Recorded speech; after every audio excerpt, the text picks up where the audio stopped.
Hello friends, welcome back to my channel. कैसे हो आप सब? आई होप आप सब अच्छे होंगे और अपनी अपनी लाइफ में बहुत खुश होंगे। तो चलिए, मैं प्रतिमा फिर से एक नए रिएक्शन वीडियो में। और वीडियो अच्छा लगेगा तो इसे लाइक कीजिएगा, चैनल पे नए हैं तो सब्सक्राइब कर लीजिएगा और बेल आइकन को भी प्रेस कीजिएगा ताकि मेरे आने वाले वीडियो का नोटिफिकेशन आप लोगों को मिल सके। और आज नवरात्रि का दूसरा दिन है, तो नवरात्रि पे सबको ढेर सारी शुभकामनाएं और सबकी जो इच्छा हो माता रानी करे कि पूरी हो जाए इस बार। तो नवरात्रि का एक अलग ही महत्व है और मैं भी माता रानी को बहुत ज़्यादा मानती हूँ। तो एक बार कमेंट सेक्शन में जय माता दी ज़रूर लिखिएगा। तो चलिए चलते हैं वीडियो में। तो सबसे पहले मैं बात करूँगी जगत भैया के बारे में, जिन्होंने जो ब्लॉग बनाया उसके बाद से जब वो लाइव आए तो लाइव में उनकी पत्नी थी जगत भाभी, यानी कि जगत भाभी से उन्होंने डॉक्टर सुमित और नेहा को की का जो बोर्ड देखा था उसके बारे में सब कुछ बोला और बताया और बात भी किया उन्होंने। लेकिन जगत भाभी को कहीं ना कहीं देखकर ऐसा लग रहा था कि उन्हें ये चीज़ पसंद नहीं है। कुछ देर के बाद ना वहाँ से वो उठकर थोड़ा दूर जाकर बैठी। उसके बाद भी जगत भैया का ना ये ब्लॉग पे जो थंबनेल लगाना था नाम, उसमें उन्हें अच्छा नहीं लग रहा था। उसके बाद जब वहाँ से उठ के आई तो उन्होंने कहा कि अभी भी आप यही सब बातें कर रहे हैं, मुझे नहीं अच्छा लगता है। तो ये था कहीं ना कहीं, शायद नहीं, कहीं ना कहीं ये पूरा है, सच है कि जगत भाभी को अच्छा नहीं लगता है। लेकिन शायद उनकी चलती नहीं या फिर वो ज़बरदस्ती करती नहीं, क्या रीज़न है। लेकिन ज़बरदस्ती ही सही, लेकिन जगत भैया शायद उनके सुनते भी नहीं या कम सुनते हैं, जो भी हो। क्योंकि उनके ना कहने के बाद भी जगत भैया ने वो काम किया और वो करते हैं। तो कहीं ना कहीं जगत भाभी भी अंदर से थोड़ा सा उनको दुख होता होगा, या फिर से आप ये कह लें कि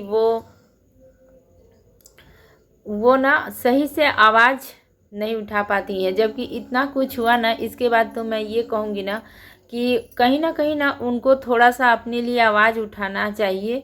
अगर ऐसी बातें, जैसा हुआ, अगर ऐसी बातें होती हैं ना तो उन्हें कहीं ना कहीं आवाज़ उठाना चाहिए कि नहीं, हमारी ब्लॉग पे ये नाम नहीं जाएगा, चाहे जो कुछ भी हो।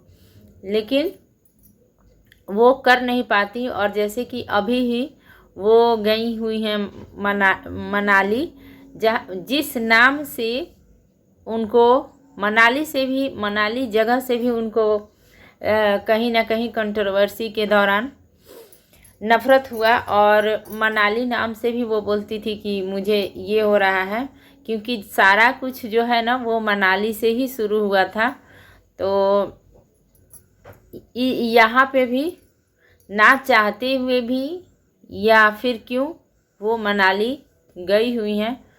तो कहीं ना कहीं अगर उनका मन नहीं होता है तो शायद फिर भी वो काम करने के लिए, या तो पता नहीं, या अपने हस्बैंड को अच्छा लगने के लिए करती हैं, या अच्छा लगने के लिए ही करती होंगी, वरना कोई क्यों करेगा। ये बात भी है कि कहीं ना कहीं जगत भाभी ये काम इसीलिए करती हैं कि उनको अच्छा लगे। लेकिन कहीं ना कहीं ये दिख रहा था जो लाइव में वो लोग, कि जगत भाभी को सचमुच उस नाम से चिढ़ है और अच्छा नहीं लगता है। मनाली से भी उनको चिढ़ थी, लेकिन फिर भी वो मनाली गई हुई हैं और घूमने गई या जिस भी काम से गई हैं, मनाली गई हुई हैं। और एक बात मैं और भी कहूँगी यहाँ पे, ऐसे तो हम किसी को ज़बरदस्ती किसी भी चीज़ में, चाहे वो खाने की चीज़ हो या पूजा पाठ की चीज़ हो या किसी भी चीज़ में ना, हम किसी भी इंसान के ऊपर ना कोई ज़बरदस्ती नहीं कर सकते हैं। अगर खाने की चीज़ है, किसी को वो चीज़ पसंद नहीं है तो उसको आप ज़बरदस्ती वो चीज़ नहीं खिला सकते हैं। बहुत से ऐसे इंसान हैं जिनको अगर वो चीज़ अच्छी नहीं लग रही है तो आप ज़बरदस्ती उनको वो चीज़ नहीं खिला सकते हैं। ठीक उसी तरह से पूजा पाठ है। कोई कोई इंसान को देखिए कि वो एकदम माने जैसे कि लीन रहता है भगवान में, सुबह शाम कुछ भी करते रहेगा, लेकिन सुबह शाम जो है ना वो पूजा पाठ करने के लिए एकदम ना टाइम पे रेडी हो जाएगा। जैसे उसको बेचैनी हो जाएगी कि कब हम कर लें, इस टाइप से होता है कि सुबह में आप पूजा ना करो ना तो आपको कुछ खाने पीने का मन नहीं करेगा। ऐसा भी होता है बहुतों के साथ, बहुत लोग ऐसे मतलब कि उनका मन लग जाता है। तो ये चीज़ें हैं। और जगत भाभी को देखिए ना कि जब भी नवरात्र के 9 दिनों, तो मैंने कभी बहुत दिन से उनका ब्लॉग पहले तो देखते थे, अभी ना के बराबर ही देखते हैं। तो नवरात्र के दिनों में 9 दिन ना वो कभी अपने घर में इतना सुंदर, माता रानी के कृपा से उनका घर जो अम्बाला का बना है, लेकिन 9 दिन की पूजा ना मुझे नहीं लगता है कि वो कभी भी कर पाती हैं पूर्ण रूप से, शुरू से अंत तक। मंदिर पहले दिन से 9वीं दिन तक या तो वो लास्ट में कहीं चली जाती है या फिर जैसे अभी फर्स्ट में ही चली गई हुई हैं। तो पता नहीं, उनके अपना अपना मतलब सोच है, अपना अपना ये है कि इतना अच्छा घर माता रानी ने दिया है तो कभी तो, और इतना सुंदर मंदिर बनवाया है तो फिर मंदिर में जब माता रानी की तस्वीर रखी है तो उसको कम से कम इन 9 दिनों में तो उनके सामने दीपक जलाना चाहिए। जो लोग भी पूजा पाठ करते होंगे वो समझते होंगे कि आप जब माता रानी के सामने इन 9 दिनों में जाते हो, दीपक जलाते हो, उनकी आरती करते हो तो कितना सुकून मिलता है, कितना अच्छा लगता है। मैं भी करती हूँ तो बहुत ही अच्छा लगता है। और अजीब सी ये रहता है ना कि कब जाके माता रानी का सुबह और शाम में आरती करें, दीप जलाएं, इतना अच्छा लगता है कि मैं बता ही नहीं सकती। औरों के बारे में नहीं कह सकती, लेकिन अपने बारे में मैं कह रही हूँ कि बहुत अच्छा लगता है। लेकिन वहाँ पे जैसे कि पता नहीं मनीषा के समझ में आता है कि नहीं, लेकिन अप्सरा मॉम है वो तो माता रानी को मानती हैं और पूजा पाठ भी करती हैं। पता नहीं वो इन दिनों में उनको समझाना चाहिए कि कम से कम इन दिनों में, जैसे इनके घर में आए दिन कुछ कुछ कहते हैं लोग कि ये नहीं है वो नहीं है, तो जब अभी पूजा पाठ का समय है, खास करके अभी माँ धरती पे आई हुई हैं, तो इस समय कम से कम 9 दिन ना इनको अपने घर में पूजा पाठ करना चाहिए। ऐसे आप किसी पे ना ज़बरदस्ती नहीं कर सकते हैं कि नहीं तुम करो, ऐसा नहीं किया, ज़बरदस्ती नहीं किया जा सकता है किसी के ऊपर। लेकिन इनकी सासू माँ को भी कहना चाहिए कि कम से कम इन दिनों में तुम अपने घर में दीप वगैरह जलाओ और पूजा पाठ करो। और इसके बाद से एक लड्डू गोपाल है, उसको भी जगत भाभी ने रखा हुआ है। लेकिन इन्होंने कैसे जगत भाभी ने लड्डू गोपाल को रखा हुआ है, आजकल तो वाईटी पे आपको नहीं भी आप जानते हो ना तो सब कुछ आपको पता चल जाएगा कि कैसे लड्डू गोपाल को लोग रखते हैं, उनको कैसे उनकी पूजा पाठ करते हैं। लड्डू गोपाल को ना बिल्कुल एक अपने बच्चे की तरह रखा जाता है, जिसमें डेली उनको सुबह स्नान कराओ, उनको वस्त्र पहनाओ, उनका श्रृंगार करो, उसके बाद से उनको भोग लगाओ। और लड्डू गोपाल को ना दिन में 2-3 बार भोग लगाना पड़ता है, क्योंकि वो एक छोटे बच्चे हैं, बिल्कुल छोटे बच्चे की तरह ना उनका ये किया जाता है। तो मनीषा ने लड्डू गोपाल रख लिया है, लेकिन उन्हें भी बंद करके ताले में, इनका तो इन लोगों का खैर है, ऐसा काम है कि इन लोगों का हमेशा कहीं ना कहीं आना जाना रहता है। तो फिर मैं तो यही कहूँगी ना कि अगर आप नहीं कर पाते हो, आप समर्थ नहीं हो, तो दूसरे को दे दो, या फिर सिवान पे है वहाँ पे कोई ना कोई रहता है, वहाँ पे ले जाके रख दो और वो अच्छा रहेगा। कम से कम एक बच्चे को ना आप भूखे और प्यासे नहीं रख सकते हो अपने घर में। तो ये चीज़ें हैं, पता नहीं जगत भाभी के समझ में नहीं आता है या उनका मन नहीं है, ध्यान नहीं है।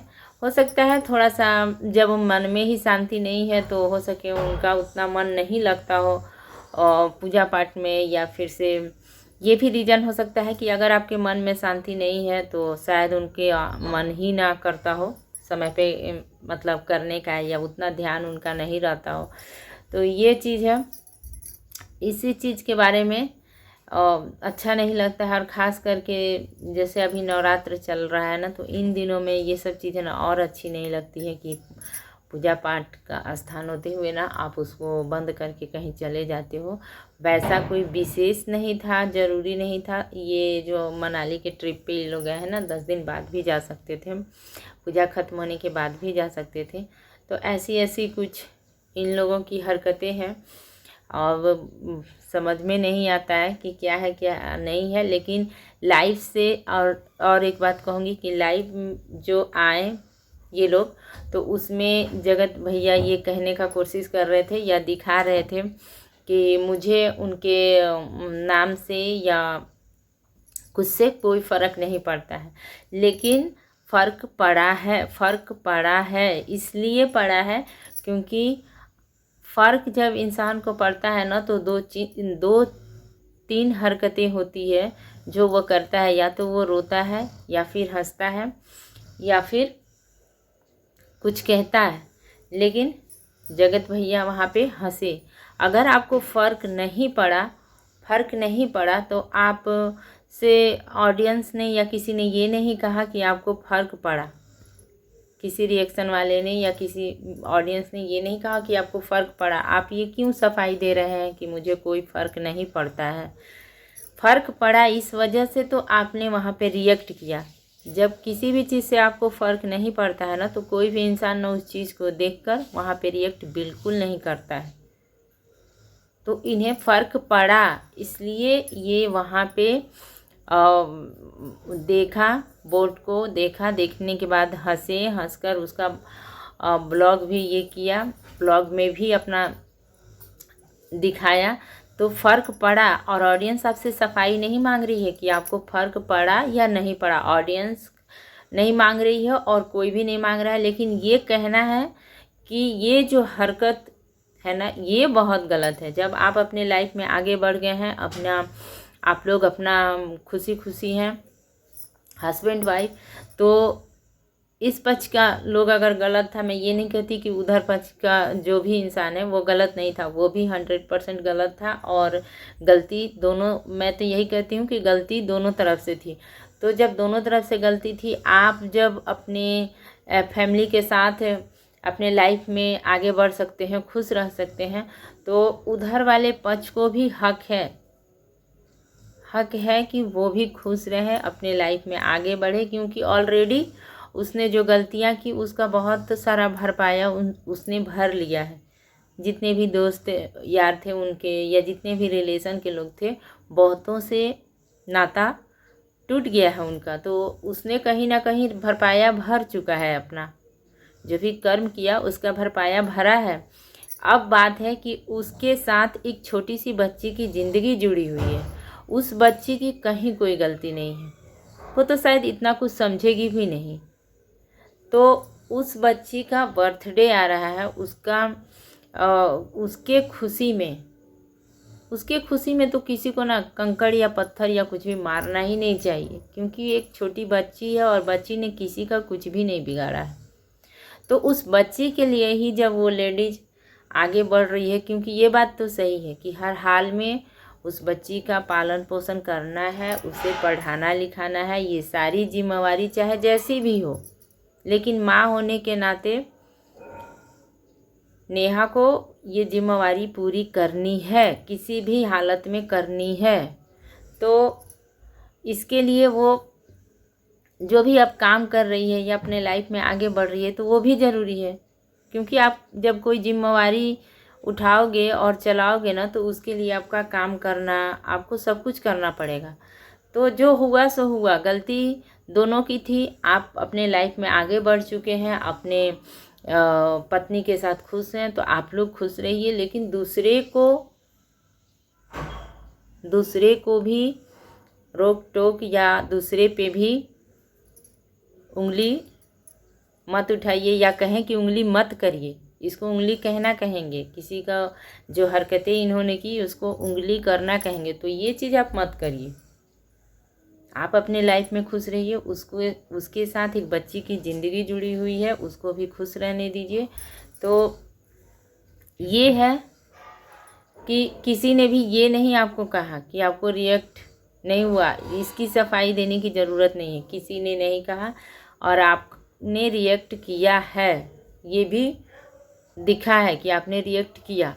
उसे झुठलाने की या सफाई देने की ऑलरेडी ज़रूरत नहीं है कि कुछ भी, कि मुझे कोई फ़र्क नहीं पड़ा या कुछ भी, क्योंकि जो है वो सबको दिखा है और सबने उस पर जो सही बात है, मैंने अभी तक जहाँ भी देखा है सबने सही बात ही कहा है, बिल्कुल सही ही कहा है। आप अपने लाइफ में आगे बढ़ गए हैं तो आगे बढ़िए।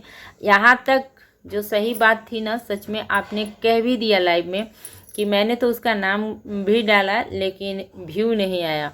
मतलब कहीं ना कहीं आपने कंटेंट के लिए भी ये काम किया, लेकिन फिर भी व्यू नहीं आया। तो इससे तो क्लियर हो गया है कि अब आप कुछ भी करिए, शायद उतना व्यू तो नहीं आएगा। कुछ ना कुछ इसका रीज़न है, जो बार बार क्या कहना कि क्या रीज़न है और नहीं है। तो जब आपके भी व्यू आने होंगे, जब आपका वैसा कुछ ये होगा, उस पर मैं बात ही नहीं करूँगी। तो किसी ने आपसे सफाई नहीं मांगी, जो लाइव में आकर आपने दिया और आपके माँ ने भी कहा कि ये कहीं ना कहीं गलत था। तो इस बात को ना कहना चाहिए कि किसी में जो हो गया सो हो गया, अब कहीं भी जाके दखल देने की ज़रूरत नहीं है। अपनी बात करो, अपना ब्लॉग बनाओ, अपने बारे में ब्लॉग बनाओ, जहाँ भी है दिखाओ, अपना नाम डालो। और आप किसी दूसरे का नाम क्यों नहीं डाल देते हैं? नेहा और सुमित का नाम ही क्यों डाला? किसी का भी नाम डालिए। अगर आपको फ़र्क नहीं पड़ता है तो आप उन लोगों का नाम का इस्तेमाल क्यों करते हैं? अब दूसरे का तो आपने बोल भी दिया कि कंटेंट के लिए किया, नाम भी डाला, फिर भी व्यू नहीं आया। तो अब समझ जाइए कि ऑडियंस जो है ना, वो आप उसका नाम डालिए या किसका नाम डालिए, इससे कोई ये नहीं होगा। आप अपना ब्लॉग बनाइए, अपने बारे में बनाइए, अपना दिखाइए, अपने घर का दिखाइए, जो भी दिखाना है आप अपना दिखाइए। उस पक्ष से दूर रहिए और उसको भी जीने का पूरा हक है। उसको भी, जब आप जी रहे हैं इतने अच्छे से, तो उसको भी कहीं ना कहीं अपने लिए वो तो बहुत स्ट्रगल करके जी रही है, क्योंकि वो लेडीज थी और उसके साथ जो हुआ वो बहुत गलत थी वो, लेकिन फिर भी होने का तरीका बहुत गलत हो गया, बहुत कुछ गलत हो गया। तो बहुत कुछ उसने झेल लिया, अपने कर्म के हिसाब से बहुत कुछ झेल लिया। और अब जो थोड़ा बहुत आगे बढ़ रही है या कर रही है, तो इसमें किसी को ना कुछ रोकने टोकने की ज़रूरत नहीं है। मैं तो सिर्फ ये कहूँगी कि सिर्फ एक बच्ची है उसके साथ में, उसकी जिम्मेवारी है उसके ऊपर। उसने अपने ब्लॉग में भी बोला है कि मेरी बच्ची, मुझे कुछ होगा तो मेरी बच्ची को कौन पालेगा पोसेगा? आप लोग पालोगे पोसोगे, तो कोई किसी के लिए नहीं करेगा। तो बस मैं तो ये कहूँगी ना कि कम से कम उस बच्ची के लिए ना उसे अपनी लाइफ में स्ट्रगल करने दो, जीने दो। बच्ची को जो पालन पोषण है, पढ़ाना लिखाना है, बच्ची का जो जिम्मेवारी है उसे पूरा करने दिया जाए। और अगर आप रिएक्ट सही में नहीं करते हैं तो आगे कहीं भी नाम देखिए या कुछ भी देखिए, रिएक्ट मत करिए और मत दिखाइए।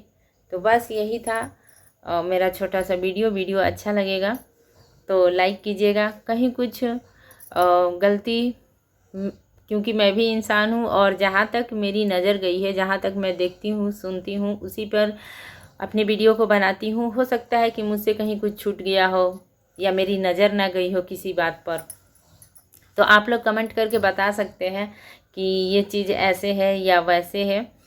तो मुझे बहुत अच्छा लगेगा और मुझे भी आप लोगों की सपोर्ट की ज़रूरत है। तो प्लीज़ मेरे चैनल को भी सब्सक्राइब कीजिए और बेल आइकन को प्रेस कर लीजिए ताकि मेरे वीडियो का नोटिफिकेशन आप लोगों को मिल जाए।